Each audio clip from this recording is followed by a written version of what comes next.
Good evening. Good evening. Certainly glad to see we have a packed house. Obviously a very important piece of our history and the LaVerne, and we have someone that's going to give us a lot more information of what's going on in his town, and we thank our speaker. Can you not hear me still? Okay. As you know, we're primarily here to discuss Sierra LaVerne. But we do want a couple of housekeeping little tidbits. There are donation jars, and I want to be clear, this is only donations for the rental of this room. We don't have to.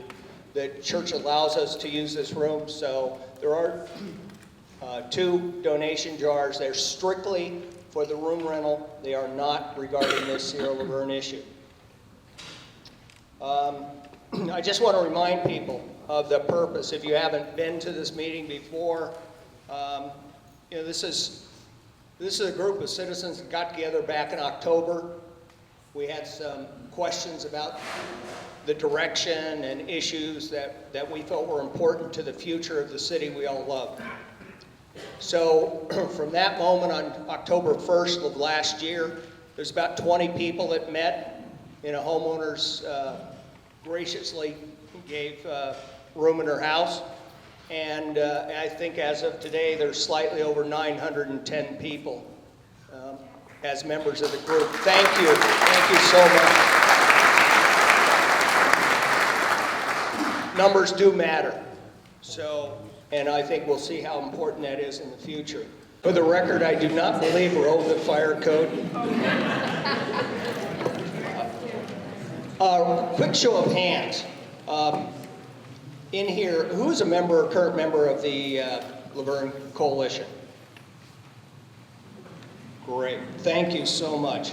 Who lives on the golf course? Wow. How many people are a member of an HOA? And who is a member of the golf course? So a lot of interested parties. By the way, my name is Rick Bowen. I'm the chair of the LV3C. Real quickly, Hugh Kelly started our Facebook, does the video. Joyce Kelly, his wife, is member at large. Pam Berry is our secretary, and what I say is does our Facebook and a lot of other things, and all around doer. She's been great. Anna Anderson. Anna? Where's Anna?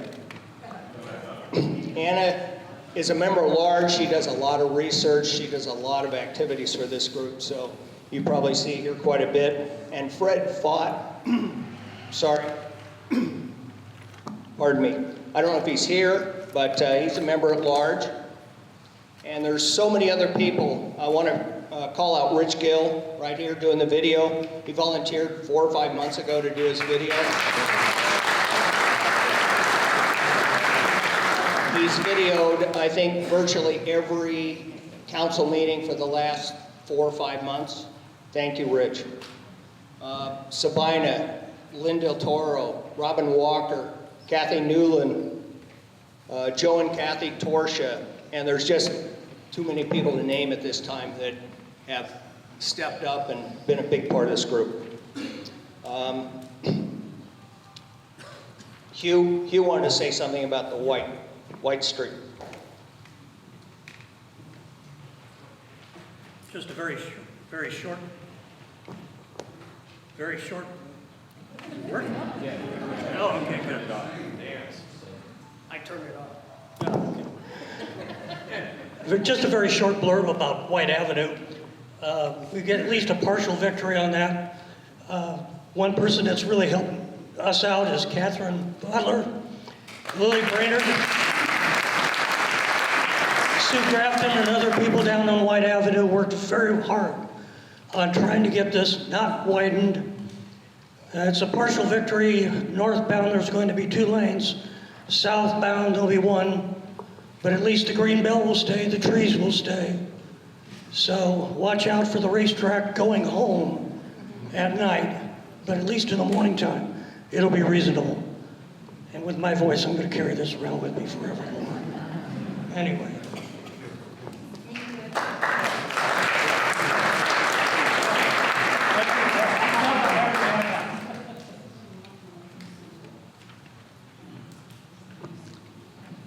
We're all here to talk about Sierra LaVerne. I've been a member there since 1995, pardon me. And I have to tell you, I'm tremendously saddened by the closure, the potential closure.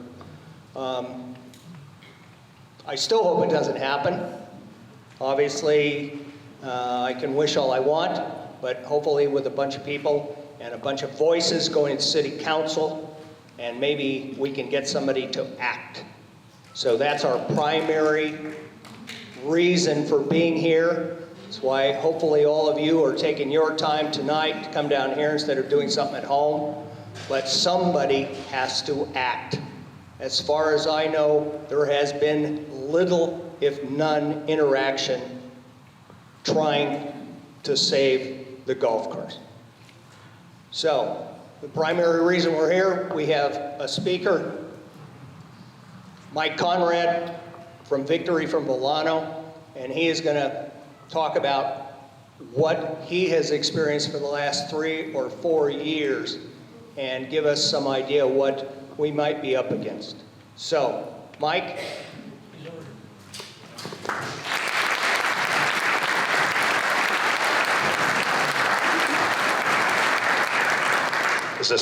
Can you hear me? Yeah. Okay. I feel a little bit like Tony Robbins, like we should have some fire dance at the end of this night. Maybe we will. By way of introduction, I have nothing to do with your community. I don't know a lot about what's going on in your community. I just see some familiar patterns because it happened to our community, and it is happening to our community. I guess you guys have a fox in the hen house? Is that true? Yeah. We have the same fox in our hen house. And several other cities have had the same visitors and have had a variety of different outcomes. And the advantage that you guys have that we didn't have as much of is that we had no idea who the foxes were. We were talking to these folks. We thought they were talking to us in good faith. We believed everything they said because we had no reason not to. And it wasn't until we did a little bit of Googling and we figured out, oh my God, these aren't the people we thought they were. The advantage you guys have is you know that now, while your course is still open. And the advantage you guys have now is this amazingly huge group. So you're already connected with each other for whatever outcome there is. So I'm just gonna share our experience in Chino Hills on our golf course. It may sound familiar to you, it may not. I'll share what our city government has done. It may sound familiar to you, it may not. I don't know anything about your government, so if I say anything that steps on somebody, I apologize in advance. I don't know where your government is on all these issues, but I can see from a few reactions to the audience, you guys know. So just to give you some input, I have some bullet points here. Vellano Country Club Golf Course was built under a conditional use permit, city of Chino Hills. So a developer bought the land, and in order to develop the land, which was zoned as kind of open space, it was zoned residential, they had to enter into an agreement with the city of Chino Hills that had conditions of use. And the conditions of use is that they would build so many homes, and the homes would have a certain architectural style, Mediterranean in our case, and that the golf course and the property used for the golf course would be maintained in perpetuity. Even if the golf course closed down, they're required to maintain the property, right? And when we bought there, everyone, it was a brand new golf course. In fact, the homes were in before the golf course was in. We just had a place where the golf course would be. So it was a bit of a leap of faith as far as we were concerned, which is also different from your community. Your community established. In Vellano, we all bought homes there, and then, under the promise that there'd be a golf course. So the concern was, what happens if there's no longer a golf course? And it was like, well, don't worry about it, because there's a conditional use permit. They have to, by law, maintain the property. So we all felt pretty safe building our dream homes on this future golf course. It opened for business in 2005 as a Greg Norman signature course. Greg Norman flew in, got paid $1 bazillion to kind of sign a couple autographs, pose with photographers, pretending he was looking at drawings and pointing to things, and then he left. So that's our Greg Norman connection. February 17th, Vellano was purchased by WGP Vellano LLC. Just come up with a million different names, it's the same people. It's Bobby Heath, Michael Schlesinger, and Ronald Richards. And I think those names sound familiar to you guys? Yeah. The course was then managed by Western Golf Properties, which is Bobby Heath's company. Bobby Heath has a foot in two worlds. He has a foot in the legitimate golf world where he manages respectable courses, and I think his company probably does a good job at that. And then he also is in business with Michael Schlesinger, who uses Bobby to basically shut down courses. So Bobby's in my opinion, Bobby's a henchman and a respectable businessman. It just depends what color underwear he's wearing that day. And by the way, I had a whole list of adjectives I was going to use, but because this is the venue, I'll act like the parent I am and use good words, I promise. No strikes by lightning for me today. So the course was managed by Western Golf Properties, and when Western Golf came in, they, of course, did a run for getting more members. They told us how they were going to beautify the course. Over the course of years, our course opened in 2007, 2008, right when the market crashed and everything was terrible and people were getting golf memberships faster than they were getting golf memberships. And for all those understandable financial reasons, golf is really being beat up these days. Evidently, millennials don't have 4 hours to dedicate to golf.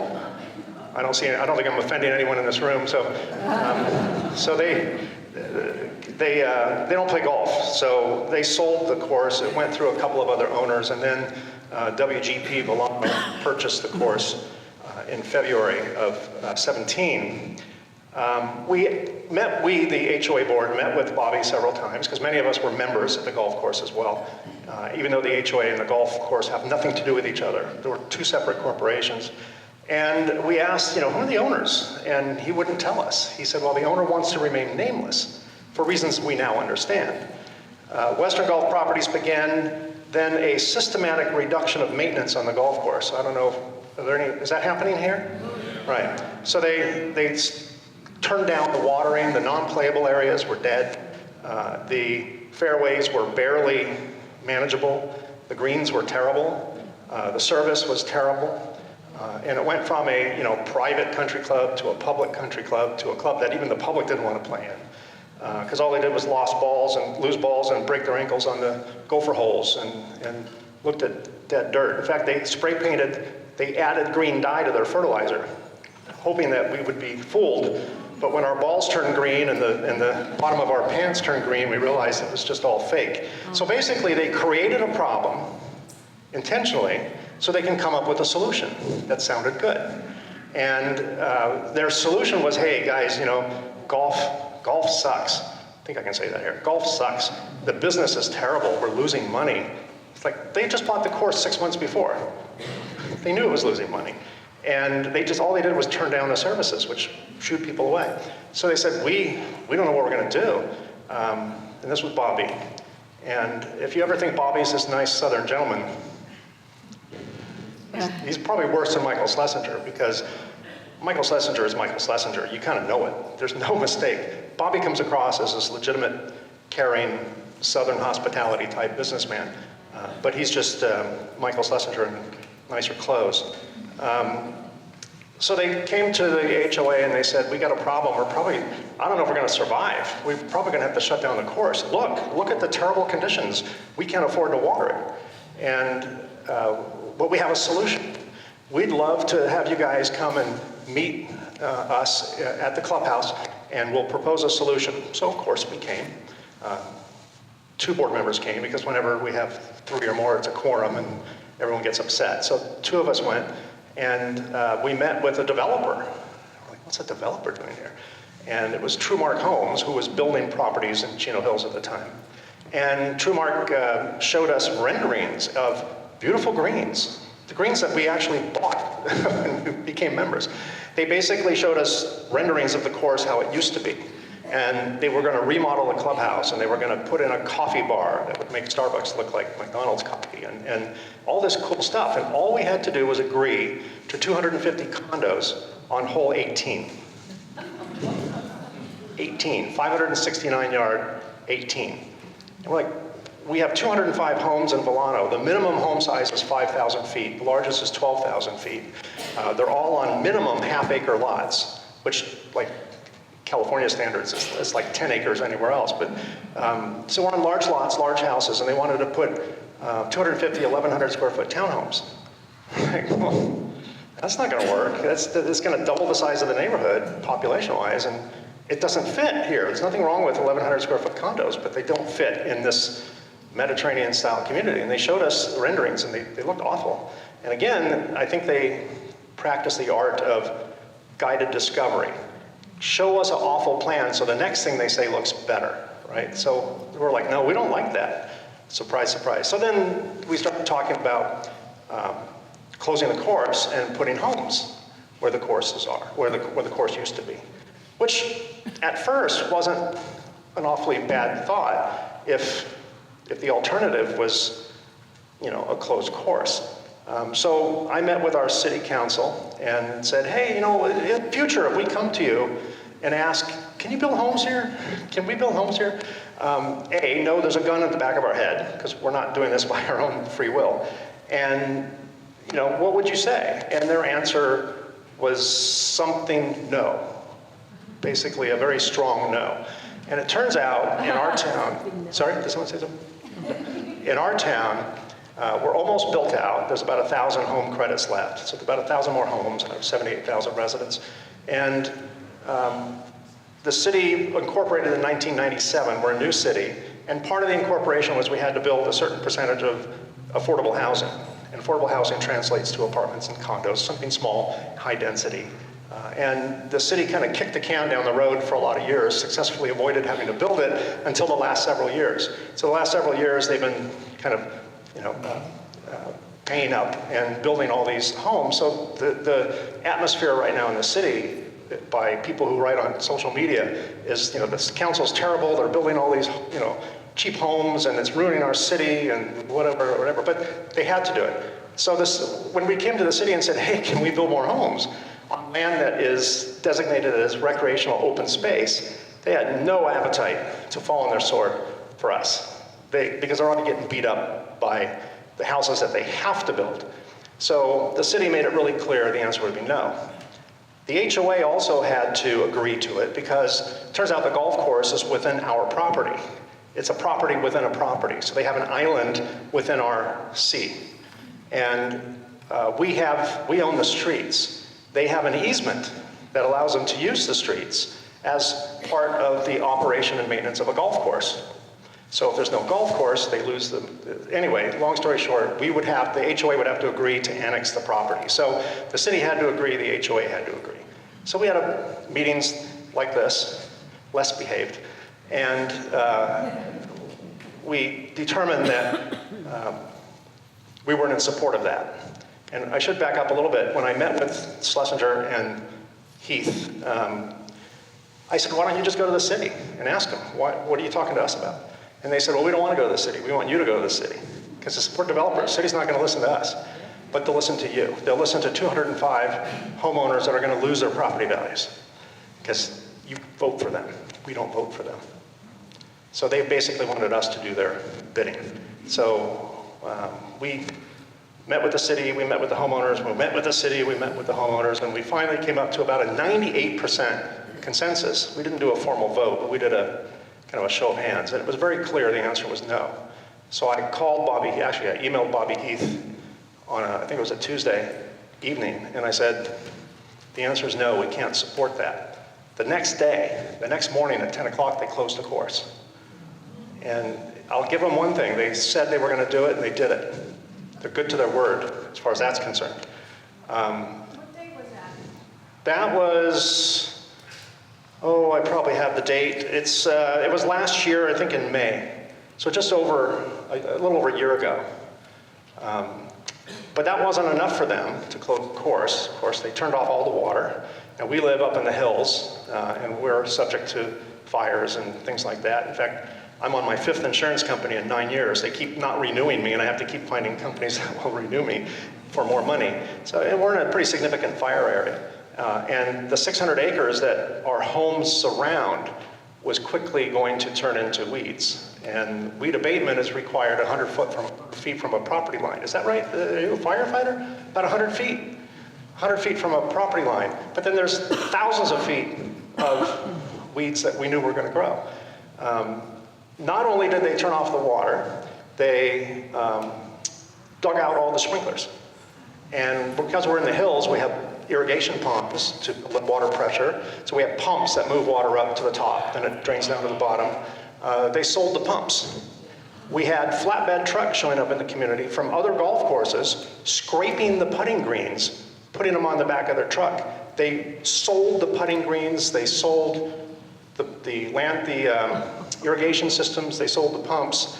And my wife's from Scotland, and they have a saying in Scotland that someone is so greedy, they'll steal your eyeballs when you're sleeping, and then they'll come back for your eyelashes.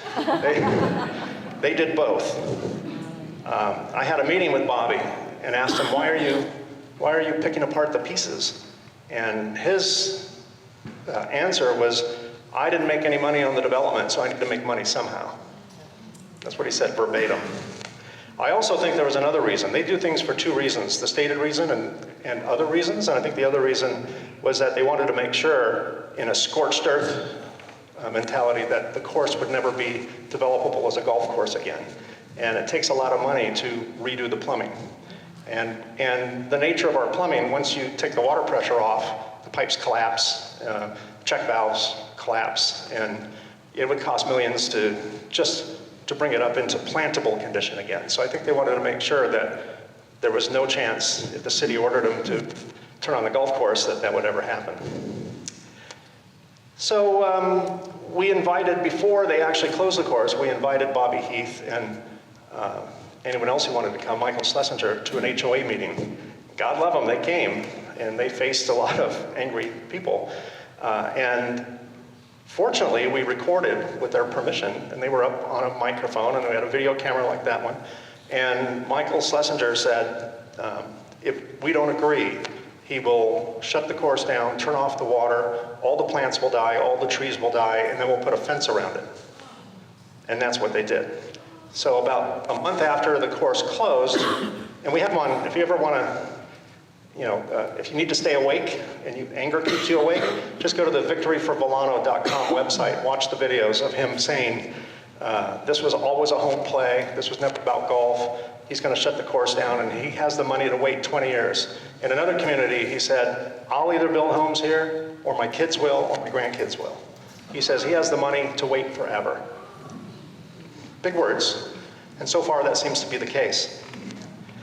A month after the closure and the turning off of all the water and the firing of the staff and all that, they decided that they needed a 6-foot chain link fence, 3.5 miles of it, to surround the course. And the reason they say they need it is because open space is dangerous and people die on open space. And so he needs to protect the public of Chino Hills. Now we have a state park in our town. That's not fenced. We have so much open space. We have a lot of open space. None of it's fenced. And the city has an ordinance that anything after, I think it was 2007, you can't put a chain link fence up at all in our town unless it's to surround a construction project and there are permits pulled on the project. And it's temporary. That's the condition. That's part of our ordinance. They didn't seek a permit. They just started putting up fencing. They put up about 9,000 feet of fencing out of the 15,000 or so that they wanted. And I called the police because they were driving their work trucks on our streets that they no longer have easements on. And I called the police came and threw them out. But that was after 8,900 feet of fence was put up. Imagine a $7 million house with a beautiful wall, and an inch from that wall is a chain link fence leading down from their property line. Nothing wrong with chain link fence in the right places. That's not the right place. So the city ordered them, code enforcement ordered them to take it down, and they ignored the order. Code enforcement then sent another notice to take it down. And they responded that the city was wrong, the law doesn't apply to them, yada, yada, yada. Code enforcement then sent letters, and we have copies of all these letters on our website, stating they'll pay $500 a day per violation. They had about 6 or 7 violations if they don't comply within 30 days or 60 days. They then stopped the process by appealing to the Planning Commission. And if you appeal to the Planning Commission, you can stop the clock. So they stopped the clock. It takes a month or 2 to get in front of the Planning Commission. The day before the Planning Commission hearing, they filed a 400-page page dump onto the Planning Commission, less than 24 hours before the meeting. So the city attorneys recommended that we not vote because we have to review these 400 pages of documents. It turns out the 400 pages of documents were documents they requested from the city, just mailed back. So they got another 30 days of delay. So then we finally had the actual Planning Commission meeting, and unanimously, the Planning Commission turned down their request to order the fence down. They then appealed it to the City Council. The City Council unanimously voted to turn it down and deny the request. They then asked for a 60-day tolling agreement. A tolling agreement is where you put everything on hold until you can work out something. They said, because the issue isn't a fence, the issue is a chain link fence. And so they had to, the city said, look, if you want to build an appropriate fence, architecturally acceptable fence that matches the architecture of the community, you're welcome to, if you really want to spend that money for 3.5 miles of wrought iron or cinder block or whatever. So they said, well, give us 60 days to submit plans. So the city said, fine, we'll put everything on hold for 60 days. 63 days later, they filed a lawsuit. WGP Vellano filed a lawsuit against the city. They used the 60 days not to submit plans, but to prepare a lawsuit. Now the city is faced with a lawsuit, a 352-page complaint that the city is only catering to wealthy residents, and it's arbitrary and capricious, and blah, blah, blah, blah, blah. So now our city is in litigation with the same people who own your golf course. So one of the takeaways, you guys are more fortunate than we were, and communities before us were less fortunate than us, because no one really knew who these guys were. They just took them for their word. So I have 2 suggestions. And again, that may not apply to you. Just take it for what it's worth. Bobby Heath runs a respectable company. Michael Schlesinger is not a respectable person. Bobby Heath, at least during the day, is a respectable person, I believe. And he has to be to run the types of caliber golf courses that he runs. I had a meeting with Bobby Heath. He invited me to lunch, just he and I, and one other person, because I insisted that another person be there. And he said, you're killing me. You're killing my reputation, because you say all these bad things on the website, you have my picture on there, and it's killing me. What does it take to take it down? And I said, well, it's easy. You take yours down, I'll take mine down. You take your fence down, I'll take the website down. No problem. Be down in a second. He said he'd take it to Michael Schlesinger, and I've never heard from him again. But he's definitely concerned about his reputation. Go on Western Golf Properties' website. Look at all the courses they run. Maybe a group this size needs to go to one of those courses on a day of a big tournament with a bunch of bullhorns and crazy yellow shirts and make a scene. Let's hit him where it hurts. If he's going to dig up golf courses to sell sprinklers on eBay, he's concerned about his share of the money. If we take that from him through simply showing his customers the type of person he really is, he's not good for golf. He closes down golf courses for a living. So that's one suggestion. Everyone in my community said they'd do it. When I asked for it, okay, let's get together, very few people raised their hand. This is not a fun task. Everyone likes the idea. No one really wants to march. But my recommendation is, Michael Schlesinger doesn't care about his reputation. Bobby does. Let's hit Bobby where it hurts. He's part of this, what's going on here. Second, I don't know, again, anything about your city council. We're real fortunate. We have 5 council members. 1 is a mayor. It just rotates around. No one runs for mayor in our town. And all 5 are way in favor of stopping what's going on. We can't stop them from closing a golf course. Evidently in this country, if a business needs to go out of business, they can do it. But we can stop them from putting up a fence, or at least make them take it down. If they vigorously defend it in court, we can look at other options. I've heard eminent domain come up in our town, although no one will say that publicly, but they say it in whispers. There's all sorts of things that can happen from a governmental standpoint. But one of the things that I'm really encouraged about is our council is 100% in favor of fighting this developer. And I think we cannot win the battle as a community. We're 205 homes. I don't think you can win the battle as a community. You're more than that. But I think they're buying a lot of property and they're sitting on it. These guys have a lot of money, but they don't have a lot of money. They have enough to do this as long as 1 or 2 communities pay off. And if you go to Vegas and you're putting bet down after bet down after bet down and you're losing, at some point you change tables. We need to make them change tables. And if they can't get development at Vellano, and they can't get development here, and they can't get development at the next 7 or 10 courses that they purchase, they're gonna run out of money. And they're gonna have to sell some of them to concentrate on where they can win. And I'll say this, I've talked to several other HOA folks in other communities, and Schlesinger is an expert for looking for daylight. If he sees daylight between you and your government, or between you and you, he takes advantage of it. He'll drive a wedge into it, he'll split it apart. That's what happened in Escondido. Escondido was, no way we want houses. And the other half of the community is like, yes, we want houses. Divided the community. He's getting houses there.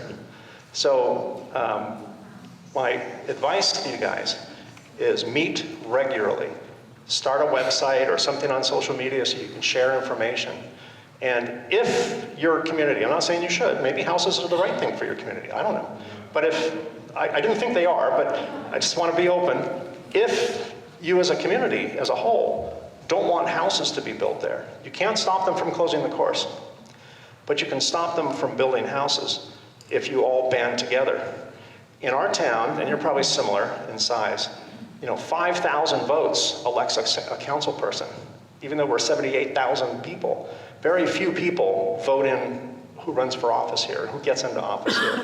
It doesn't take many of you to vote out or vote in someone who supports you. And if your council is all together on this, awesome, support them. If they're not, get people who are, because the developers will come in and drive a wedge between you, and then the next meeting you have, you're all gonna be fighting. It's gonna be people on this side and people on this side. It'll be like Trump and Brexit, it'll just divide the community, right or wrong. So my advice is stay together, figure out whether you do or don't want development, which you may already have done, and then meet regularly. The numbers will dwindle, that's okay. And then maybe form an action committee that's willing to work with us and other communities, and we'll pay a visit to Bobby Heath's legitimate business enterprises and let the world know what he's doing to communities in order to make $1 or $2. Sounds like you know him very well. Would you have an idea which of all his properties would be something close to his heart, his baby, his... I'd have to look at the list again. There's a golf course in Brea that he runs, if you want to stay close. There's several, he's got dozens of courses throughout California and several throughout the country. So it wouldn't be hard to figure that out. And we'd have to organize. And one of the people that's offered to help us organize that is this crazy guy out of Chino Hills. Remember the power lines that were going to go through Chino Hills? The Tehachapi Wind Project, whatever? They were going to put 400 bazillion volts power lines 70 feet from homes. Chino Hill's got the PUC to order Edison to take them down. That's never happened in the entire country. Once they erect high tension wires, they don't take them down. This guy, Bob, I forget his name, from Hope for the Hills, I thought they were crazy. When all this was going on, I'd drive around a corner and I'd see all these crazy people with bright yellow shirts, waving flags, and I'm like, these guys are idiots. They're never going to get Edison. What are they doing? Don't they have anything to do? They won. They got the PUC to order Edison to take them down, bury 10 miles of electrical, all at Edison's expense. And so crazy works. It does. So he has offered to help coordinate us if we want him to, or you can do it yourself, or you can do it with us, whatever you want to do. And I think that will pressure one leg of the three legs that are supporting this whole terrorizing thing. The third leg is Ronald Richards, that's their attorney. I've had several conversations with Ronald Richards. None of them were below about 20 decibels. All he does is call and scream. He is a very screamy attorney. He's the reason for, I don't know how many attorneys are in the room, but if there's attorney jokes, he's the reason for them. He actually we're a guarded community, so we have a guard company. He actually put the guard company on notice that they were going to be sued for working with us. Okay. So his goal is to try and scare people from working with our association. And I got a call from the owner of the guard company saying, Mike, is he really going to sue? Because I can't afford to do business with you if he's going to sue me. I said, that's exactly what he wants you to think. You've never heard from him again. I got several cease and desist letters, but I got a cease and desist letter because on my Victory for Vellano website, I put on there, I quoted everything they said during their meeting with the HOA. And he said that was libelous and untrue, it was lies, it was fake news, and I needed to take it down. So instead of taking it down, I just put on the video of them saying it. And I've not got another email or loud call from him again. But he advertises, if you go on Ronald Richards' website, he is the Beverly Hills attorney. That's how he describes himself. He's a Beverly Hills attorney. If you got to put that on there, there's something about your ego that requires some feeding. His mother didn't tell him he loved him enough, she loved him enough or something, but he's an angry man. So I'm going to answer questions in just a second. So my best advice, stay together. Second best advice, stay together. Third best advice, stay together. Communicate. You can't over-communicate, although I might be doing that right now. And work with your city elected officials. Work with your city manager. The most important, not the most important, the most powerful person in this town is probably not, with all due respect to Rick and whoever else is here, is probably not your council person, it's your city manager.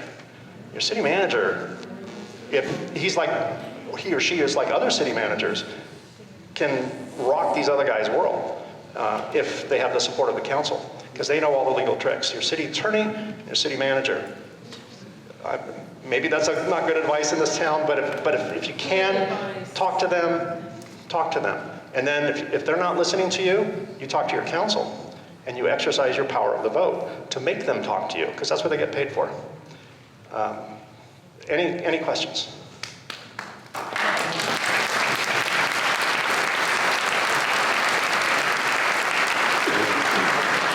So just, why don't you come up, if you don't mind. Okay. You talk about the city involvement. I was wondering how many council members are here. I know I've seen Tim Hepburn, but I was wondering who else from the city is here. How many people from the city? Great. Good. Thank you. Good.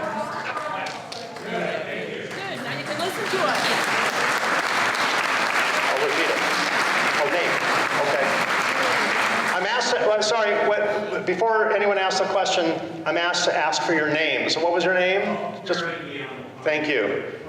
Okay. And anyone else that wants to ask a question, just for the sake of, the question's no good if it's an answer only and no one can hear the question, just come up here and talk on this, if you don't mind, or say the question to me and I'll repeat it. I was just wondering, Eileen Garcia. Eileen Garcia. Yes, I was just wondering what the state, what does it look like right now? Right today, what is it? Vellano? The question is, what does Vellano look like today? If you look at scenes of Iraq and Afghanistan, it looks a little similar. only we had a lot of rain. So the good news is we had a lot of rain. So, and we're up in the hills. So behind our homes is natural California topography. It's natural landscape and sagebrush and whatever grows naturally in a drought, in a desert condition. The front of our views are now starting to resemble the back of our views, which we are okay with. We did not argue for the golf course to stay open. We knew that economically, if you made these guys keep it open, they'd just sell it. And then we knew that we were going to have to face the current economy of golf courses don't make any money. That may or may not be true here. That was certainly true where we are. So we're okay with a closed golf course. We don't want the fence. We want the course to be, we want the property to be maintained not to golf fairway standards, but so that our houses don't burn down, due to, giant weeds and oak trees that are drying out and all these types of things. That's our concern. We don't want a fence there because even though the firefighters, with all the bravado a firefighter has, says, don't worry, we'll just take the truck and we'll drive through the fence. The same people complain about a speed hump that they say slows them down for 3.5 seconds, on a call. We know that fences, if a fire were to break out on our golf course, fences are a little bit of an impediment. They have to be unlocked or they have to be knocked down, and time is money. I'm just wondering how much weight code enforcement carries when it starts to get like that. I'm all for it going back to natural, but if it starts to be a fire hazard or if the buildings are decaying and falling down, how much weight did your city code enforcement have in making him correct that? Our code enforcement is really good. I've met with them many times. The person who used to run code enforcement is now our city manager. He got promoted up. They're good, however, they know how to stop the process. They know how to file an appeal. They know how to ask for a tolling agreement. They know how to do things that puts code enforcement on hold. Around those delays, code enforcement's been awesome. They've sent us every copy of the letter. It's all public information. So we have every warning they've received. We have every fine assessment that was going to be assessed on them. We have all that. They're very active in our town anyway. They're very active if they're not being stopped by things larger than they can control. Just a quick question. Did your group work, or the city, bring in other attorneys that were expert in dealing with this kind of thing, or are they working just with their own? Both. The question, well, I think everyone heard that question. Did they bring in a specialty attorney company? The answer is yes. I've been working with them and other board members. They asked me for a whole bunch of photographs and other information that they used to prep the Planning Commission to give a recommendation to the council. So yes, the city attorney is on it, and they have hired a company that specializes in, I assume specializes in that. I'll just take a minute. The reason I came up here is because everything you said didn't support it with people in the city that have been looking into this. I've worked with the city manager. I've known most of the planning commission and city council for many, many years. I lived here in LaVerne for 40 years. I've known about LaVerne for more than 50 years. I'm a retired urban planner. I had a degree in planning. I served as a planning director. I served as a community development director and as a executive director of redevelopment agency and established redevelopment agencies. So I have a little bit of background as far as planning is concerned. Oh, my name is Gill.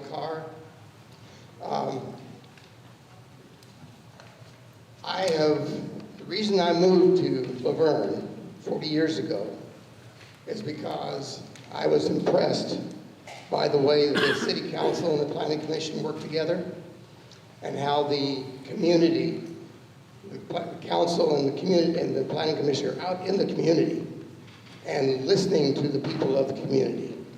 And they respect what the community has to say. Most of the people that serve on council and planning commission are not there for just 3 or 4 years. They're there for 30 or 40 years. And the city manager that was here before was here for a long period of time. I know they support and the community.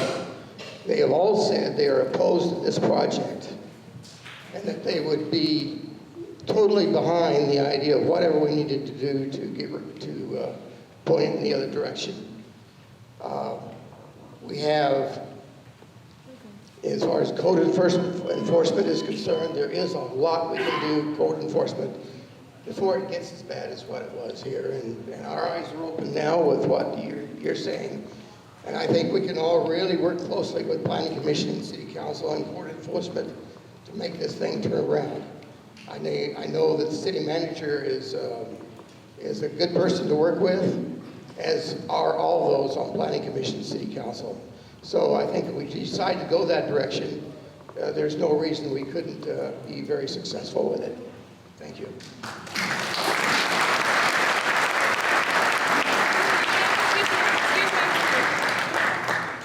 Okay. Okay. I'm told question answer. So, yes, sir. Thank you. I'm Richard Key. I live on Birdie. I've been here for 35 years. I wanted to find out who Michael Schlesinger, my enemy, was, so I went onto the internet a few days ago, July 4th, incidentally, and found an article dated July 3rd. You mentioned Escondido. On July 3rd, Escondido gave in to Matt Schlesinger after a 7-year battle. You can read it if you look up his name, Schlesinger. You'll find the article dated July 3rd in the San Diego Union Tribune. And Schlesinger beat their city council in Escondido, and he beat the Escondido Country Club Homeowners Association over the course of 7 years. Folks, we need to talk to those people to find out what they did wrong and beat Schlesinger accordingly. And adding to that, when he first purchased the course in Escondido, he found the homeowners, they weren't completely united. He found homeowners that were supportive and homeowners that were not supportive of development. On the homeowners that were vocally non-supportive, he had 6 tons of chicken, I'll be good here, feces, not manure. Manure is processed. Chicken feces, raw, delivered to the greens behind their fences. The South Coast Air Quality Management District, or San Diego Air Quality Management District, whatever it is down there, issued an alert, and people had to be evacuated from their homes because the smell was intense. Their eyes were burning. People with lung issues like asthma were affected. He had to pay a $100,000 fine, which he boastfully, to the press, said it was a donation to the Air Quality Management District for doing that. So this is the type of person Schlesinger is. Also, after his closed clubhouse mysteriously burned down due to arson, the city of Escondido charged him with 12 misdemeanor counts of neglect of property and small charges, 12 of them. I wrote that on our website. One of the ranty, yelling, high decibel calls I got from Ronald Richards, the attorney, demanding me to take that down because eventually the city decided not to pursue the charges. And he insisted that I say that, which I didn't say. I said, no, I said they would charge him. That doesn't mean he was convicted. They charged him. So this is the type of person Schlesinger is. Way that we can preemptively strike and do something with our planning commission where all new development north of baseline couldn't be more than 20 feet tall. So a single story, so it wouldn't impede natural canyon views, so that a developer would find that to be it would impede their money. They want 2-story, 50 feet wide, they'd have to do ranch houses, couldn't we preemptively strive to make it not be something that a developer would make a lot of money on? For those in the back that didn't hear, can you guys come up with some ordinance that would restrict heights or make building codes in a certain geography restrictive so that they wouldn't want to build there? You have to talk to your city about that. I think the bigger question that was asked is, what can we do to preemptively strike? ... You're here, you're together, you're way organized, and your course is still open, right? If they're going to close the course, you're not going to stop it. That's my opinion. You're not going to stop it, because you can't stop that. What you can stop is the degradation of the land. What you can stop is that crazy 3-foot fence with the fluorescent plastic weaving in it, just to piss you off. That's the only reason it's there, just to piss you off. And it is pissing you off, I assume, right? Right. It would me. So that's the kind of stuff you can do proactively. Yeah.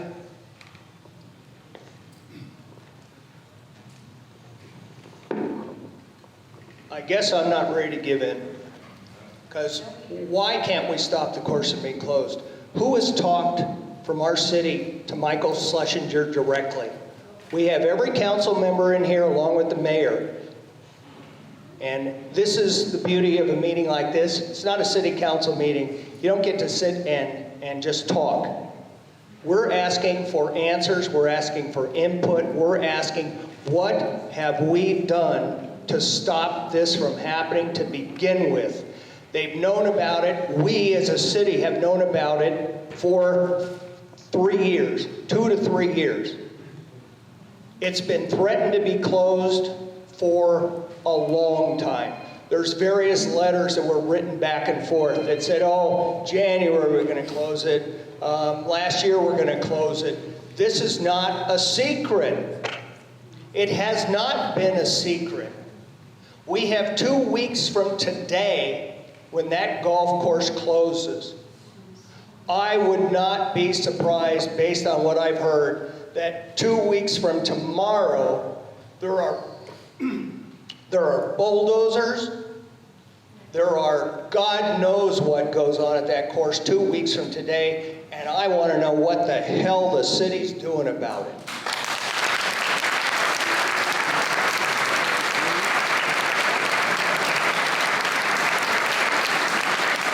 So I'm not ready to give up.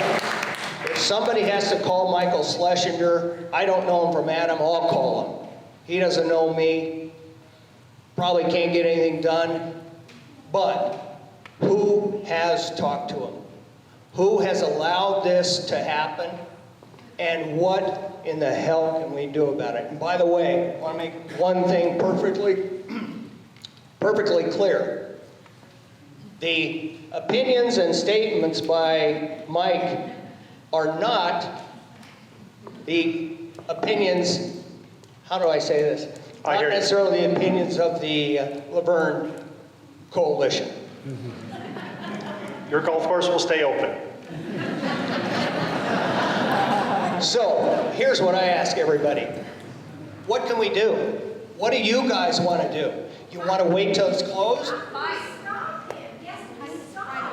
Have you talked to your city council person? Have you talked to the city manager? How many people in here have called the city manager? Not many. How many have talked to their city council person? How many have got an answer from their city council person? There's still one. Your name, please? Timbo. And I'm a member also. There is still time for the city council meeting. I mean, it's 15th, I believe, of school. And if we get a turnout like this or even bigger, you know, I think that the city realizes that we're all potential voters, and I think they are seeing like at this time they're supportive of us. We got to show them the support to fight this case. I was up a week ago to Vellano, up in Chino, because I had some errands to do, and I went into I drove up the hill there, and I couldn't get into the course because it's a gated community, and they're very tight now, I guess, of people going up there. So look, what's going on? But I could see the fairways, and it made my wife and I sick, physically sick, to look at what they've done to that environment in Chino. I mean, it is a fire hazard. I did still see chain link up on the fairway as you go up to those security areas there. I wanted to kind of see around the area what they would do with Wedgwood is also there. So they want to keep, I guess, Wedgwood open. So do they keep that area green, you know, for the weddings or whatever? They spray painted the driving range green with paint to keep the brides from crying. Yeah, I mean, I can see the beautiful homes that were up there. They were magnificent. I'm curious how long that course has been there. I'm not familiar at all. 2007, 2008, it opened. Okay.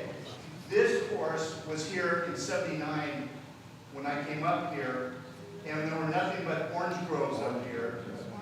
And, you know, you look at an established course of what we're talking about right now that benefits environmentally.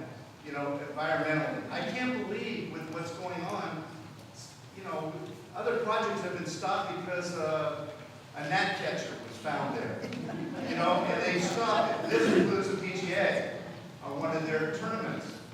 They immediately shut it down. I can't believe that with environmental concerns, how many established trees do we have up there? They're not going to water those trees. Those trees are going to be a fire hazard. They're going to fall. Those pine trees are going to fall. You know, the palm trees and the oak trees. My God, they have to protect the oak trees, supposedly. But that's going to, you know, but I can't believe that maybe as a city, I can't believe we can't stop. The city is only as good as what the citizens will help do. And so you bring up a great point. Who's going to call the Sierra Club tomorrow? Who's going to call protection for animals? There's turtles. There's, okay, 2, 3, 4 people. How about 100? How about 150? Deer. We've seen all kinds of bobcats. But stop, we have to do something. That area up there, as you know, everybody knows, is a wilderness area. I guess the county owns that area there. But it's a wilderness area. It's a protected area. Those animals, I mean, I feel it's bad for the animals, not for the people. I don't live right on the course. I feel terrible. Okay, so just so you know, those are great points, and this is deja vu. One other one is, that is a flood area up there, a reserve area. There's going to have to be very strict limitations on that, I would think. We contacted Vector Control, we contacted Humane Society, we contacted the fire department. Why can this guy establish it in one? But here's the thing, sir. We can stop people from doing something. We can't stop people. We didn't find a way. Maybe you guys can. We can't stop a person from not doing something. You can always break the law, and later on, somebody might chase you down and put you in jail, but you can break the law. So what we're trying to do is come up with things now that maybe somebody has a discussion to not close the course. Let's buy some time. Somebody needs to discuss. Henry. Along the lines of doing something, seems to me the immediate concern is on 722, they're going to start cutting out greens and digging up pipes. Do we have anything, either law enforcement-wise or city-wise, and maybe we shouldn't say it right now, as far as I'm concerned, he's got somebody in his room. Yeah. Okay? So, I just, you know, that's the immediate stop that we got to do. If he starts digging up and cutting out greens, that's why a lot of people are going to lose their will to fight. Then everybody needs to call the city attorney and the city manager and tell them that's the job we want them to do tomorrow. Sounds good, Liv.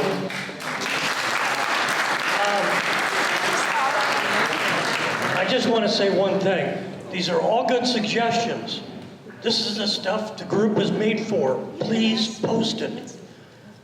If you find a telephone number for somebody, the Audubon Society or anything else like that can help, put it on the website. Then we can get other people to call.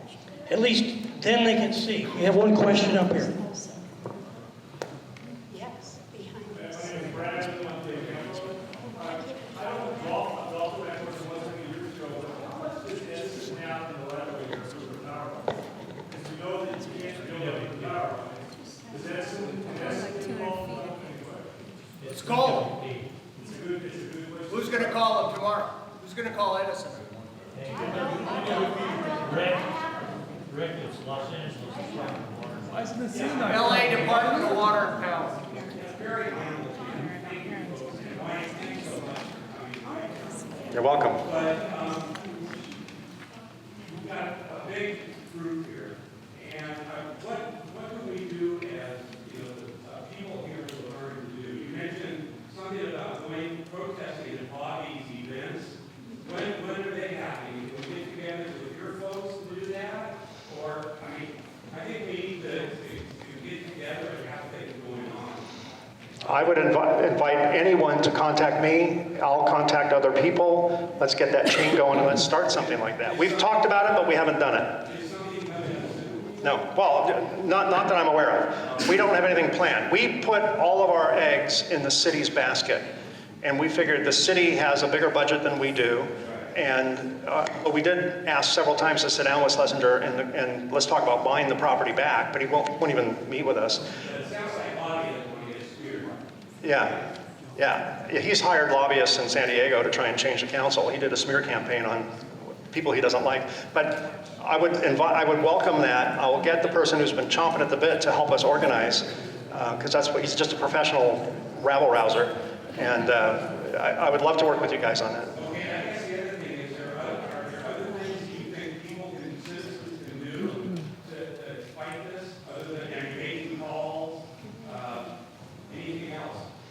I got into a little bit of trouble by saying your golf course is going to close. And let me just say, it may not. If you can come up with a way that your city can force a private business to stay open, I will have community envy because we missed it. That doesn't mean there isn't an answer. It's just from my experience. Other things you could do, keep talking to other communities. Reach out to Escondido, reach out to Corona, reach out to Rancho Mirage. Go on our website, victoryforvellano.com, look at the links to all the articles, start reaching out to reporters. Oh, that's a big thing, press. You cannot have enough coverage. Is anyone from the press here tonight? Press? Well, give them a copy of this video and let them hear all the questions and how many people are here. Lady out there. Yes.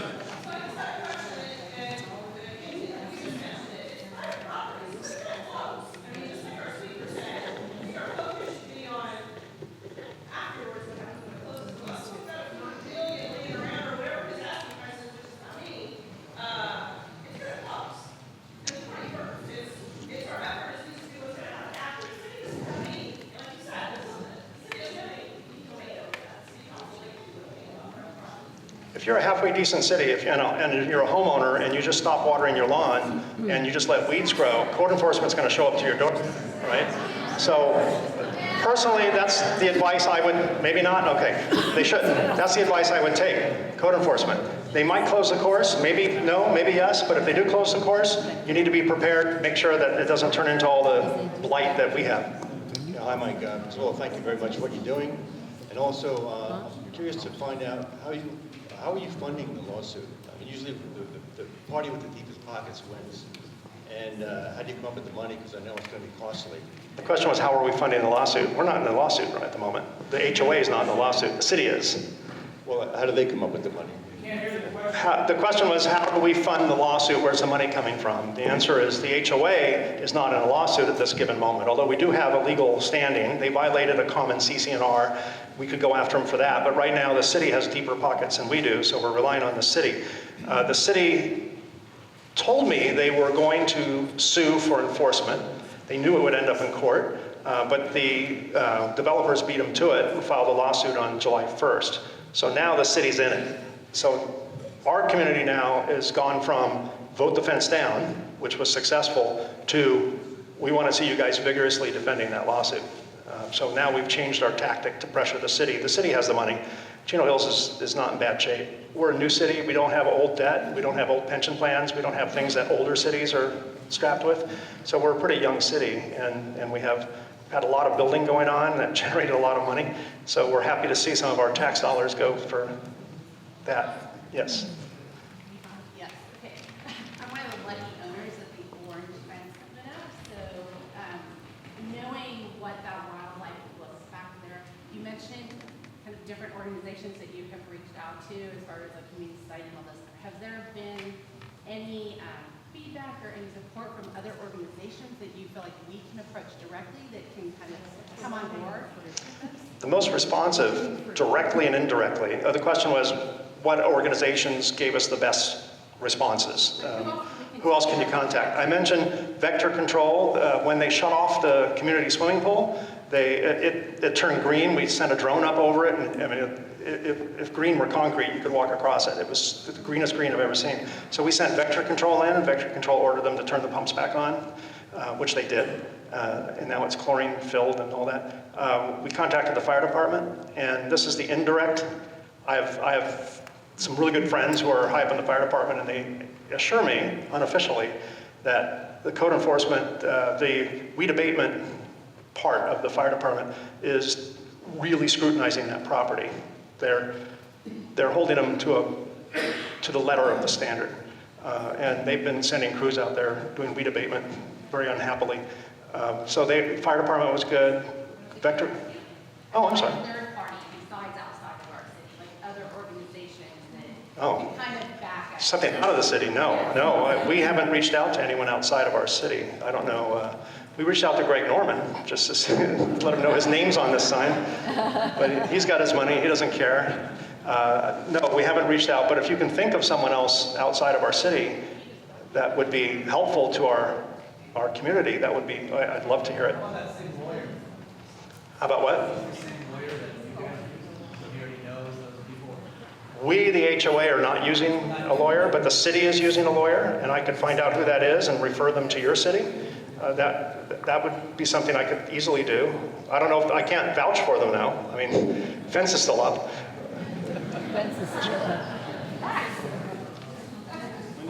My name is James Wallace. I am an impacted homeowner from the golf course. I work with a lot of developers on a daily basis, and so I get to see the playbook on how development gets developed and what shouldn't be happening. To your question earlier, how can we hit the gentleman that's managing the courses? You want to focus on his trophy courses. So if there are signature courses like the Norman course or other courses with signatures on them, there are bylaws that they're very strict on that. So I would encourage the committee or the group here to focus on the high-profile trophy courses first to get in front of and petition if you're going to do that. Two, you're going to want to get press behind us. We want to get press, papers, anybody that can get involved with blowing this up very loudly. Image, reputation is going to be important to the gentleman of the golf courses. As far as your comment in the back is concerned, and this is not going to be a popular comment, he can and will shut the course down. He has every right to do it as a private business owner. I would anticipate and focus a lot of my attention. I think it's great, and I'd be 100% behind it, trying to do everything we can to not shut the course down. But to your point, it will happen, because that is his leverage. He will shut it down. He will make it an eyesore. Homeless potentially could get in there. We're going to have to turn to Mr. Hepburn and the rest of the city council, and they will be our leverage to fight back. So we are going to have to unite very, very closely to do so. Mr. Hepburn, I don't want to put you on the spot, but this is a pretty general question. I did read on the website today that you guys are going through a general plan amendment in draft form currently. That current zoning on that property, I believe, is open space, ag. So is there any plans whatsoever to incorporate a different zoning overlay into that particular golf course? I'll leave that to the city, but let me make a couple points. Sure, please. May I just, you all know our community here. Excuse me, I got a cold. I'm speaking as a resident now. Whether it was Sprouts, Walmart, whether it was Marshall Park, or whether White Avenue, we need to be a united front on this, and we need to work together as a team. Don't splinter, we work together. White Avenue changed because enough people said, hey, we don't want to destroy our natural beauty here. Okay, this is natural beauty. I've lived here for over 38 years. I've lived on the course twice, and the next home I lived in was just above, and that's my jogging course, and it has been for 38 or 40 years. We need to stick together. We need to make sure that we all are in a united front. We need to work with the city. The city's involved right now. I can tell you right now, they're involved, okay? And we need to be very careful what we do. This individual, as he has stated, I've been reading on him for a year and a half. I notified the city this when he first purchased. I says, we have an issue. But our council right now, we're all united. We don't want to give anything up to the residents, especially their beauty, especially the natural element. Marshall Canyon was a big one. What happened? They didn't swap. Okay, we're here now. This is a private piece of property. But as a private resident, stick together. Signatures count. And I can tell you that the council is very aware of this, and it is on the forefront now. And believe me, we've been through a lot lately. There's been a lot of issues in this city, and we've addressed them head on. And so that's where we're at. And by the way, I'm running for mayor 2020. Thank you.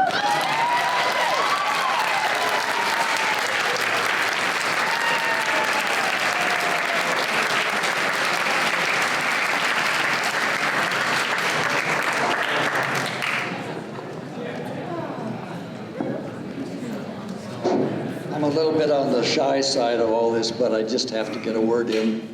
There's our mayor back there, Mr. Kendrick. He lives 2 blocks from me. Thank you.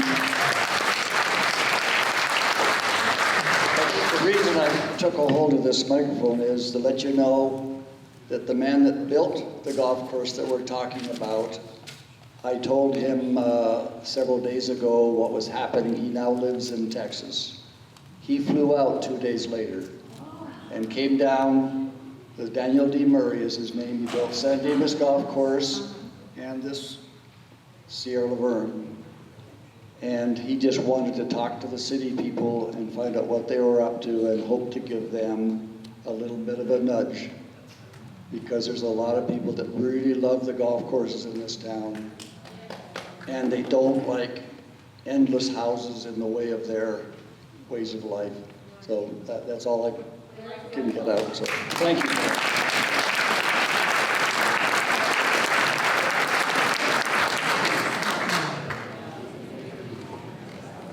Hi, I'm Robin Walker. You guys might see my name a little bit too much on there, but I also have the orange fence, and I don't think it's a coincidence that some of us Sherwood residents have been speaking volumes, and then it showed up at our view. So I just would ask that whoever can help with petitions, getting other neighborhoods, because whether or not you are directly affected, I promise you, you'll be affected in some kind of way, whether it be your schools.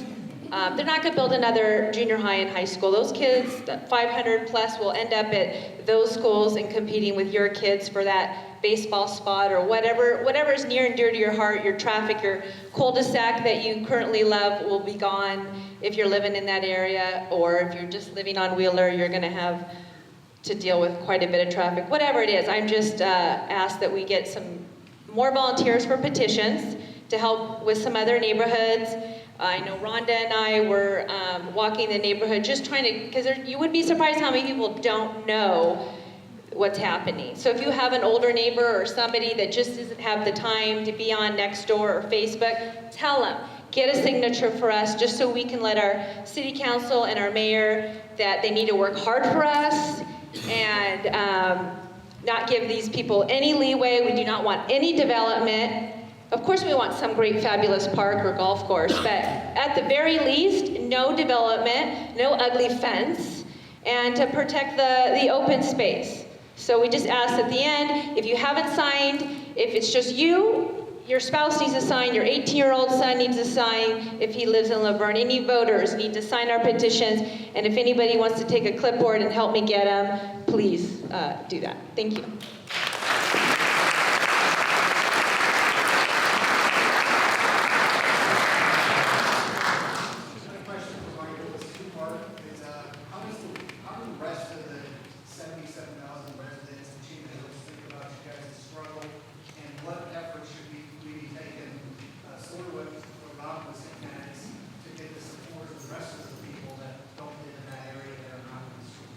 That's a great question, and for those who didn't hear it, what do the rest of the 77,000 people who live in our town think of our struggles? Top of the hill, 205 home community. The two answers. One is they don't give a rat's about it. Why would they? We're just 205 homes. They think we sweat money and wake up in new cars every day. That's just the impression they have. Which the reality is we're all highly mortgaged, and our values just dropped. So they don't really care. However, we're trying to change the discussion. We're trying to turn it from these guys have ruined a golf course that most of the city never golfed at anyway. And we're trying to change it to, if we don't fight this developer, they're going to come after, there's going to be a line of developers. If this developer is successful and they take a protected piece of land zoned for recreational use and they get the council to rezone it so they can make $1 bazillion, there's going to be a line of people, because Chino Hills is 30% open space. It's I don't know what it is. It's huge open space. And we have a lot of protected land, like I'm sure you do in this town. And if word gets out that all you have to do is put up a fence and kill a bunch of plants and dig up stuff and piss people off, and then all these people get pissed off and they go to the council and they say, do something about it, so they let them build homes, then there's going to be a line. So I think this is not a Vellano community. This is not a Sierra LaVerne community issue. This is a LaVerne issue. This is an Inland Empire issue. This is a California issue. Because I sound dramatic, but if we don't stop these guys, they're not the first and they're not the last. There'll be a line of people, and the mayor will, and the council people, and the city manager, and the attorneys will just they'll be overrun with developer vermin coming in, taking over every buildable piece of square inch in this town. So it needs to be a big community issue. So we're trying to change the discussion to, don't care about us, don't care about our fence, don't care about our golf course, care about the open space next to you that could be a park, but now it's going to be 1,100 condos, or whatever. And with some of the properties that they've purchased, they've gotten the homeowners to agree to hotels. And I think Rancho Mirage got a hotel as part of the deal.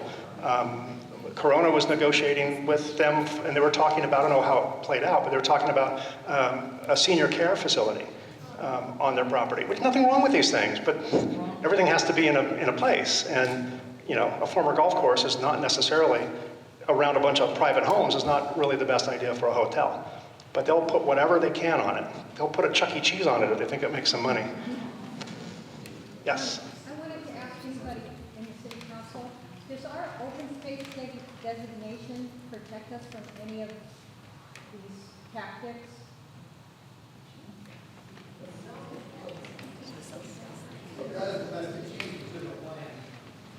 I'm sorry, I didn't hear that. Unless it's changed.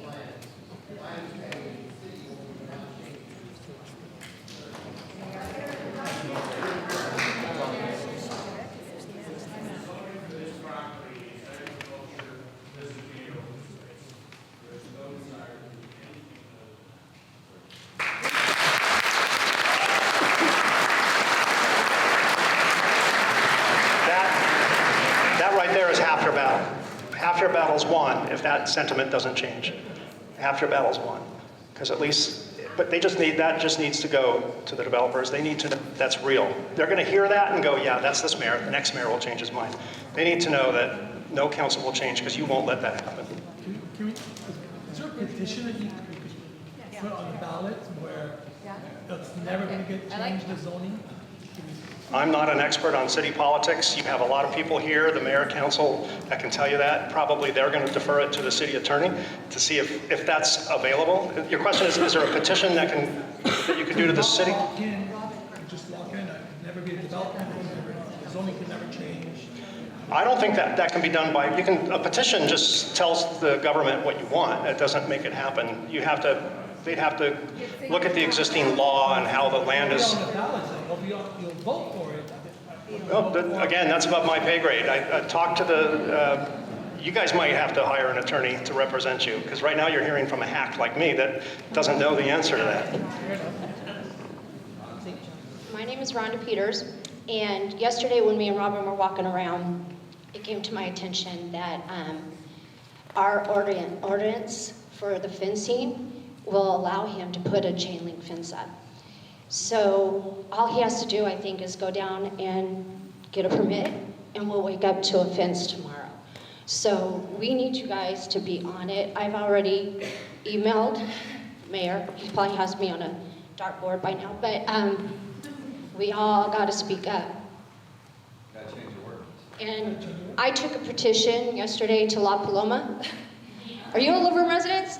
And I got to tell them what was going on, and they signed it. So take one with you. Maybe I don't know how things work retroactively, but maybe if the city's interested, I'm not suggesting they don't talk to other council people from other cities. I'm sure y'all play golf together every day. No, not impressed by that comment. But if, obviously reach out to our city manager, any city can, and see how our ordinance is written. And I don't know if that's something that the city has an appetite for, but that's, we're relying on that. We're relying on that. If that weren't for that one ordinance, we would be putting up with a permanent chain link fence.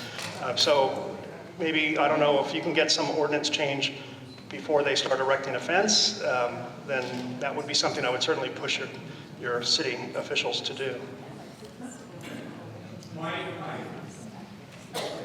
In your experience, did you see an increase in wildlife since it was, Yeah, the question is, not being taken care of? 'Cause did we see an increase in wildlife issues, basically? coyotes, I mean, if we have a problem now, is it just going to keep getting worse once it's not being taken care of? We really thought we had a claim to that when the fence was going up. All the wildlife experts told us fences aren't going to stop coyotes. They jump over our fences right now to eat our pets. We have a lot of wildlife. We have bobcats and coyotes, and we used to have deer. They're gone now. But yes and no. There are stretches of road where we see coyotes that would normally see us and run into the golf course, but they can't easily get into the golf course because there's a mile of chain link fence. So we've seen coyotes kind of walking along the perimeter of the fence on both sides of the fence line. So that probably changes a macro migratory pattern, but the experts tell us it doesn't affect the global migratory pattern. It may have saved a few cats, it may have saved a few dogs, it may have cost them their lives, I don't know. But nothing that none of the animal control people wanted to latch on to. Yes, sir. Yeah, Mike, very young man. This is actually for Richard, too, after you take care of the eyes there. I know there were numerous meetings at the Sierra LaVerne Golf Course with a potential buyer. Was that buyer involved, potential buyer involved with your golf course, too? And Richard, what's happening with that now? They backed out, the one that was involved in all the meetings. My understanding, don't take me to court on this, but my understanding is New Urban West, I think you're referring to, they're somehow interrelated with Schlesinger and crew. It's his company. So he goes, look, I'm out, take these guys. But, if you look like Wizard of Oz, if you look at the man behind the curtain, I think my opinion is that Schlesinger pulling all those strings. Before we go back here, you were asking, and they're not approaching us, by the way, to answer your question. If there's any discussion about someone else buying the course, it hasn't made it to us. Yes, ma'am. Kathy? I just had a quick question about twofold. One, sort of fighting him on his own terms, kind of like, what would he not expect from us? I mean, he might expect us to show up with blowhorns and yellow shirts, but what would he not expect us to do? Would he maybe come to the table with something like, we really want to work with you. We want to work with you. And I know people shaking their head. To like somehow beat him at his own game some way. I don't know if that's possible, to keep the course from closing, say, gee, if you wouldn't close it, coming up, we want to work with you on this. Just to stall. I mean, that's just one thought. The other idea I had was about the finances. I mean, I'm sure he's paid, $3.5 million for the course and expects to make, 10-fold, 20-fold, 100-fold increase on that? If he was, See, and here's part of the problem with the whole thing. And there's been a lot of people that have said, well, why don't the members buy the course? Why doesn't, coalition of people buy the course? As far as I know, there's never been a price tag put on the course. It is a bid only. He claims, to answer the other gentleman's question, I attended one of those meetings. I think there was 3 or 4 of about 10 to 12 to 15 people. So maybe 60, 70 people. They said they would have those meetings until they talked to everybody.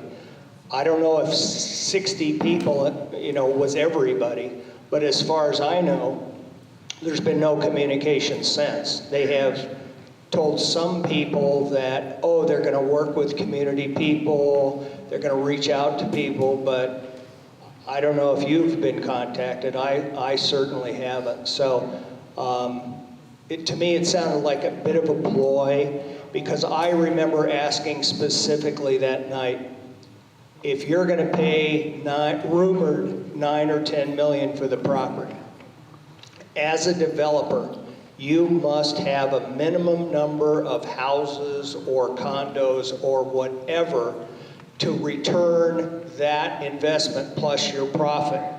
How many is a minimum? And what he told me was, well, we haven't looked at it that far. And to me, at that point, you know, the disingenuous answer right there told me they weren't serious. They didn't want to, they were on, you know, appease a few people. So here's the question again I go back to.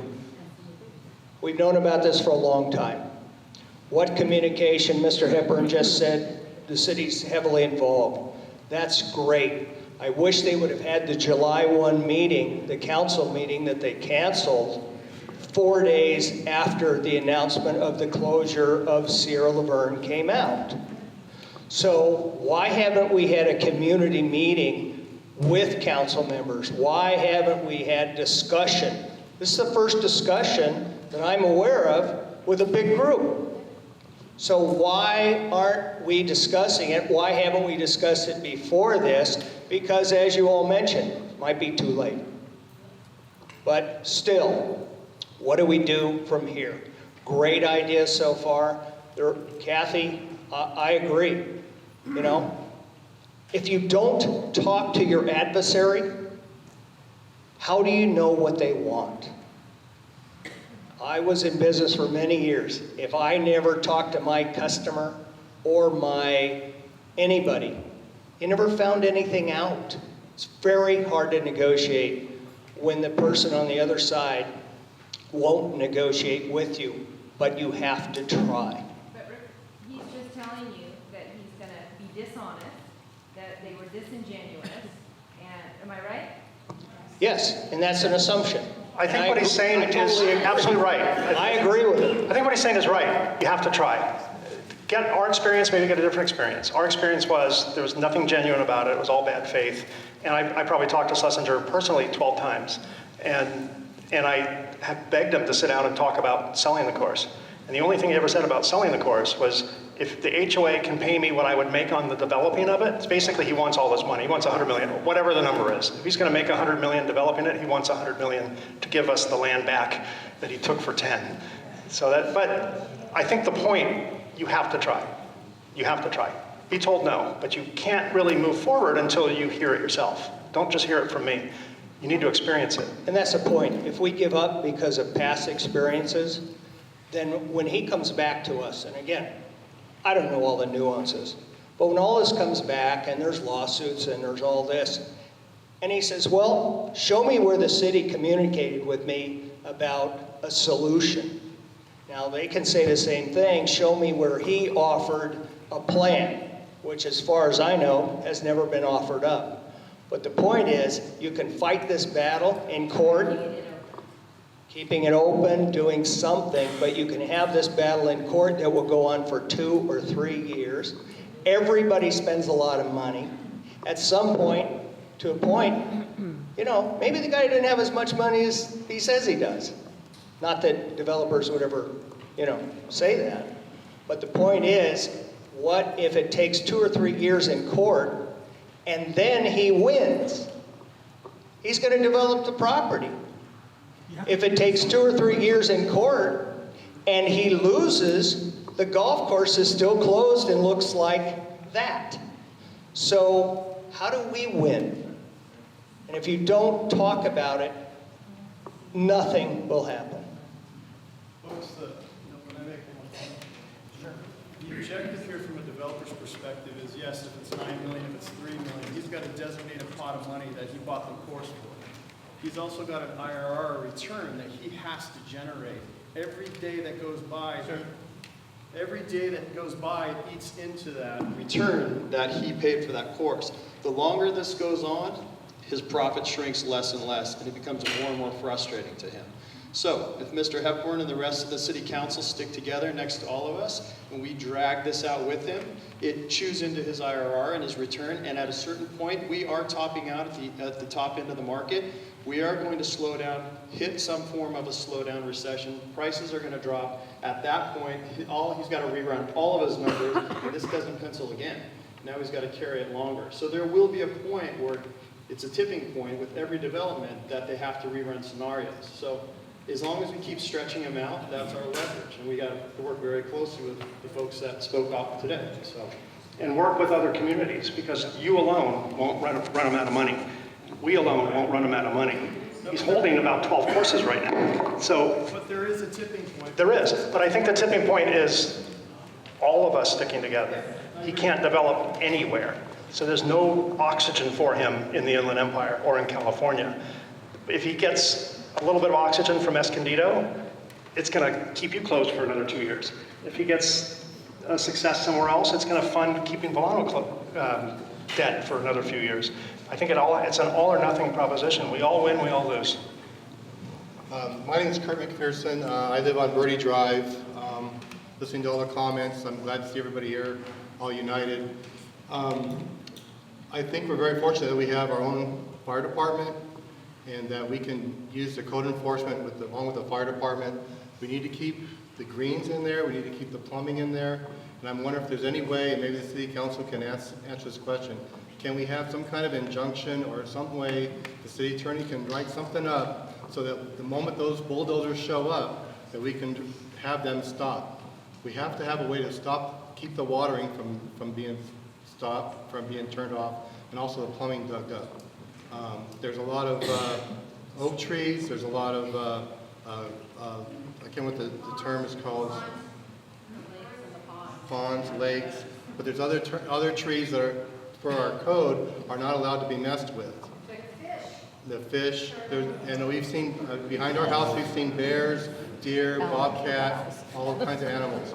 But anyway, we have to get the fire department involved, we have to get the code enforcement involved, we have to be proactive, and somehow or another keep him from bulldozing what's back there on July 22nd.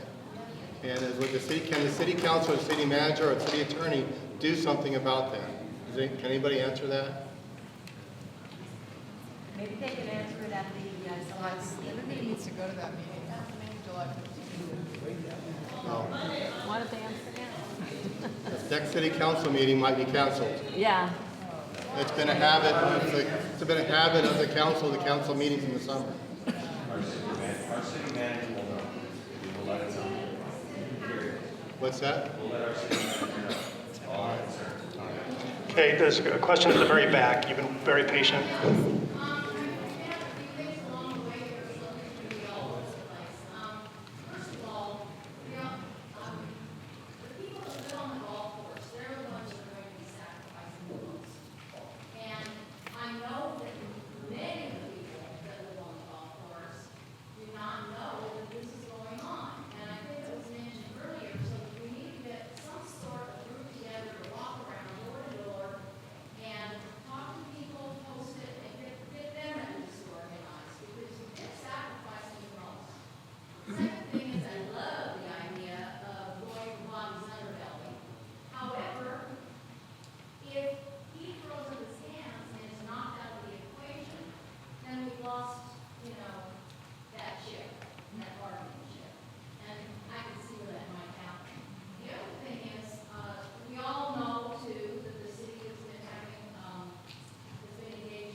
Barry. I have a few thoughts too.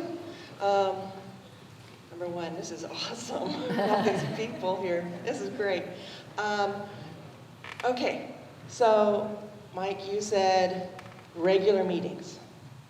stick together. We have this room available once a month till the end of this year, okay? So we'll do that. Number two, we got the LaVerne Coalition of Concerned Citizens Facebook page, over 900 people now. There is room for many more. But a couple things, and I know Rick kind of touched on it a little bit. There's a lot of people here. That Facebook page, we have any information we get, we'll put it up every day if we have it. There's action points, things you can do. A lot of commenting, so we can stay in touch with that daily if you want. But it's not enough to just post and chat and talk about your opinion, okay? We need action, and we are an army of people here. So we need people to organize, and we can do that through that page. We can organize going out and talking to different streets, different groups. Maybe get something so that when people look out the door, they're like, who are you? Maybe there's something that we can, a card or something that we can leave. We need to get organized. We need to do stuff. Make those calls. I mean, the city hall, sorry folks, you should get a lot of calls. And I hope you do. I hope there's lots of calls. I hope there's lots of people that if we get information of who to contact, everybody needs to be on it because we can't just have 5 or 10 people talking. There's hundreds. There's a whole lot more that don't know yet. So let's get it even bigger. And let's do this. When's your next meeting? It's supposed to be the last Monday, the fourth Monday? Fourth Monday of every month. We jumped this one up early because we needed to get on this. But if we can do in the last Monday of July, we'll see. We'll get that out and it'll be on the Facebook page. If you get the city agenda for the meeting, there's usually a cutoff. If you have this meeting well before that, so you can be prepared, The cutoff for the agenda used to be the week before. Yeah, there is time now to get still on the agenda for the next meeting. It's very close. So I'm just saying, you might want to think about that for future meetings, just so you have time. Okay. 15th at 6:30. Oh. Eyewitness News has already been out to do an interview. It was supposed to be aired a couple days ago, but we had a few little earthquakes. And then we had a 4th of July stuff. I talked to Rob, the reporter, today, and he said it's going to air this week. And he's going to let me know, and I'll let whoever here knows. Also, Okay, so set your little recorders. No, Channel 7. No, Spectrum News, they have now a local news channel that as soon as you turn on the TV, the news comes on, and they're community oriented. It's all. Cool, excellent. Yeah. All media in this case is good. 1, 2. So we'll get you right after here. Go ahead. Yes, that is excellent. Hi, my name is Sherry Bertha. I live in Esperanza, so that is a concern I have. Besides everything else that everybody's mentioned is traffic going up and down. It's already like a freeway. Thank you, city, for raising the speed limit. We really appreciated that. But besides that, I have a question. I mean, when we're in school, the kids are in schools. If we want the parents to know something that's going on, they do a tele-parent call. Is that something, if you live in the city, they have access to everybody in the city's phone number? Can they do a, for your information purposes, telephone call? If they don't want to hear it to every resident, they can just hang up. But it's a way of getting information out. There will be a city meeting regarding such and such on such and such date. Just a general phone call to go out. If you're concerned, show up. Maybe that's a better way of getting information out there. Maybe some people will think, oh, I didn't even know about that. But it may be a quicker, faster, everybody has a telephone, cell phone, just a way of getting people's, bringing it up to their attention, to ask questions, maybe to call or so forth, but it may be a different way to go that I haven't heard anybody bring up. How about the sign on Wheeler that you see? Post? Yeah. There's a question. There's a question over here, ma'am. Do city meeting or golf? Go ahead. My question is city council going to move next meeting to a bigger location so we can address this issue? Is the council going to move the meeting to a bigger location for the next meeting? I'm seeing a yes back there.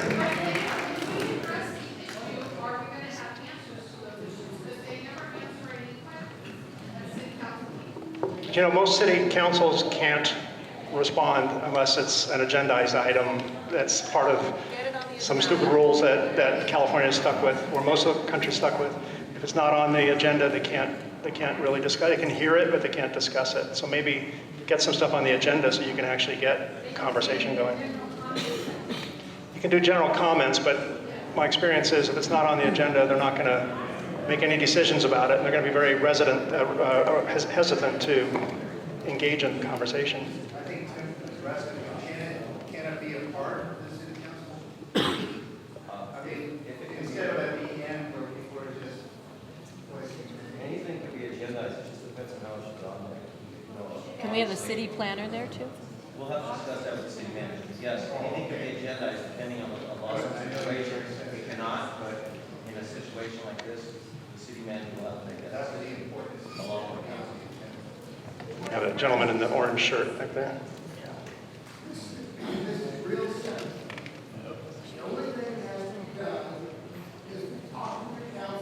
Okay, we've done that.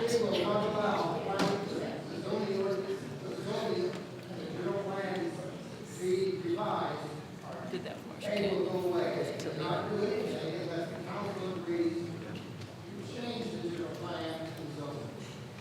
You have three challenges right in front of you in this priority. Stop the course from closing. It's my opinion, and I know it differs from some. But I don't think you're going to be successful there, but hopefully you are. The second is stop the land from being destroyed after it is closed. And the third is stop the council from rezoning the property so it can be developed. Those are your three priority items.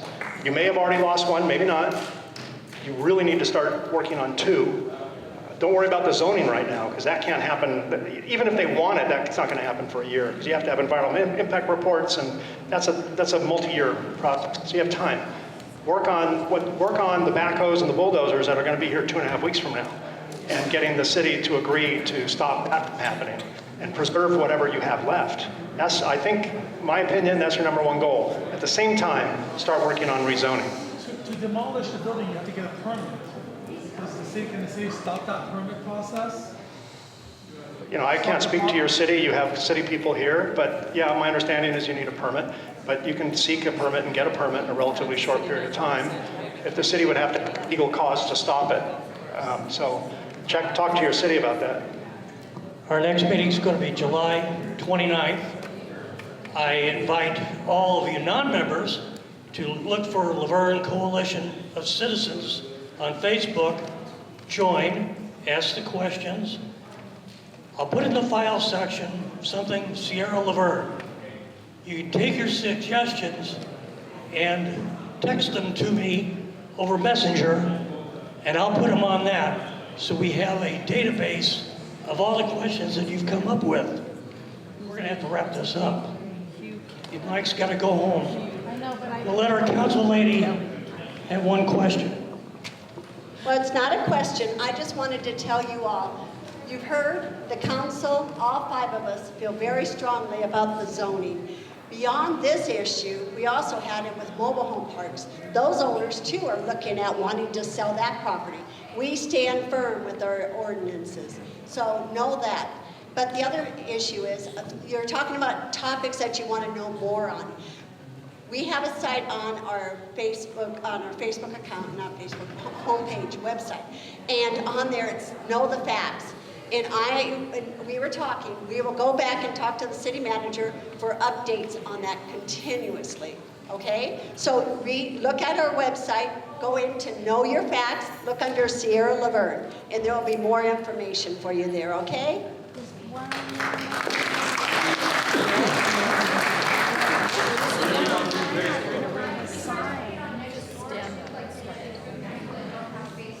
We do on Nextdoor. They think we're political. We're not, but we are in a way.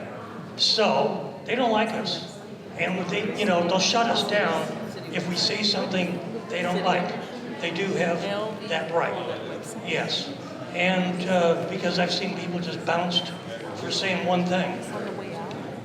One more question, lady. Just to introduce this to those Sorry, I can't hear you. The neighbors that don't know anything about what's going on, that sign that says "Don't smoke," you know, on Wheeler, don't smoke on Wheeler, or no fireworks. Put some few, thoughts about Sierra LaVerne closing, just some important things so that it gets the attention of those that have no clue about what's going on. Just a If you're going to put up billboards, I can put up some billboards next to the properties that Bobby Heath manages. They haven't lit up. They haven't lit up. We need to ask the city to do that. Thank you for listening to me. I appreciate it, and I wish you all the luck in the world.